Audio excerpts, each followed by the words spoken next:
Welcome back to another week or day of At Your Peak. Ryan Kibbe. We have been touching on a very touchy subject for some, and that's 7 people you cannot help. Well, Ryan, why are you labeling people? I'm not labeling people because there's types of people where they're at you can't help. I mentioned the prodigal earlier. He had to come to the end of himself. Earlier in this series, I said, there are people that they're not ready. When the pupil's ready, the master appears. The Pharisees oftentimes were not ready. Jesus wanted to help them. He couldn't. They chose a different path.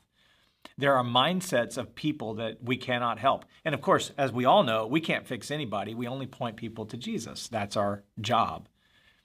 He's the fixer and he's the healer.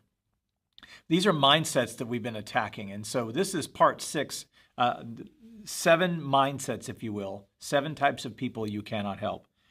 And today's is this: you cannot help blame shifters and excuse makers. I've touched on this briefly in previous talks, but we're going to hit it a little bit more in a different way today. Luke 14, Jesus talking in a parable, and he said, they all alike began to make excuses on why they couldn't serve in the kingdom, why they couldn't follow Jesus, okay? So what can we learn from that? Well, excuses, they are the crutch of the unwise and the uncommitted.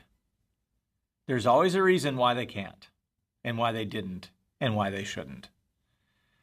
Here's what I'm learning from people who have achieved, who have not hidden behind failure and a can't-do mentality. The people that are can-doers have a different mindset. People can either make excuses or they can make progress, but you cannot make both. Responsible people take ownership of the problem and they spend more time seeking solutions than scapegoats. We mentioned that earlier in our series. We do not own other people's mistakes, but we can own our areas of responsibility.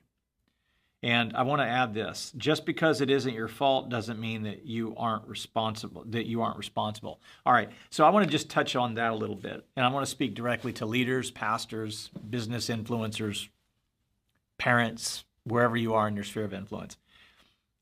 In my house, I am in charge of a lot of things with my kids, but I'm not in control of every decision that they make. They have free will. So they can lie to me. They can not do their chores. Just because a chore didn't happen or the trash didn't get taken out, and therefore the trash is not picked up by the waste management people. Well, we now have all this trash that has to be dealt with, right? Because it didn't get taken out. So even though I'm not responsible, I'm not the one at fault for not taking out the garbage because that was my kid's job. I am in charge, but I wasn't in control of that action. My kids were. But because my kids were not responsible for taking out the garbage and we have garbage left over, I'm still in charge. And this is the part of ownership people are like, oh, no, it's their fault. As a dad, I now have a choice. I can take ownership of the problem and say, is it my kid's fault or is it my fault? I'm going to take ownership and say, you know what? As a dad, I need to do a better job of communicating the vision of why an overflowing trash can is just not good for the Kibbe household. And as a result, here's the measures we're going to take to ensure that said process gets accomplished in a better way. And so you bet your bottom dollar there's going to be a consequence for continually failing to not take out the garbage amongst my kids. Taking away cell phones is a great option to help kids remember to do chores. Oh, and by the way, parents, if you use the nuclear option and you remove their phones, which is the nuclear option in a lot of kids' minds, if you remove their phones because they continually fail to do what you've asked them to do, just remind them that you didn't choose for their phone to get taken away. They they have to take responsibility for their phone being taken away. You didn't choose that as the parent. They chose that by their failure to ignore your directions. Doesn't that make sense, Josh? Doesn't that feel good? All the parents are like, preach, Ryan, preach, preach. Come on, somebody.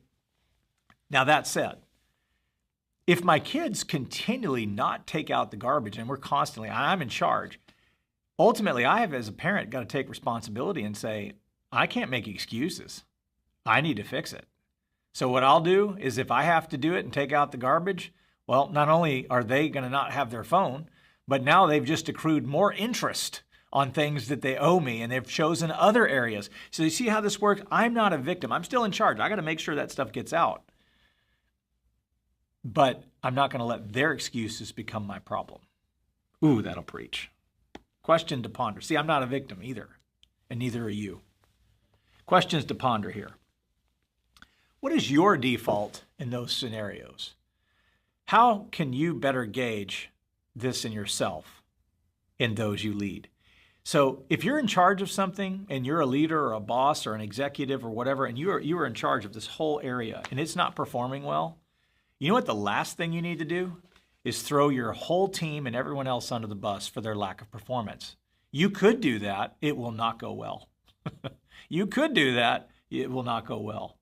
Jesus had a habit of empowering people. He took ownership of our sin. He said, this isn't right. I'm going to do something about it because I'm not a victim to Satan either. And here's what I'm going to do. I'm going to take ownership of this world because this is my world. I created it. I'm going to go to the cross. I'm not going to let the fact that they made bad choices affect my destiny. I'm going to go to the cross. I'm going to die for the sins of the world. Then I'm going to resurrect. And then I'm going to empower every single human being to kick the snot out of my enemy daily to remind him of how triumphant I am. That's what I'm going to do because I'm in charge. I can't control what all my kids do every day because they have free will. But Jesus, make no mistake, he's in charge. He did not have a victim mindset, and neither do you and I. Very important that we learn how to enable or how to empower people without enabling them. We'll talk more tomorrow.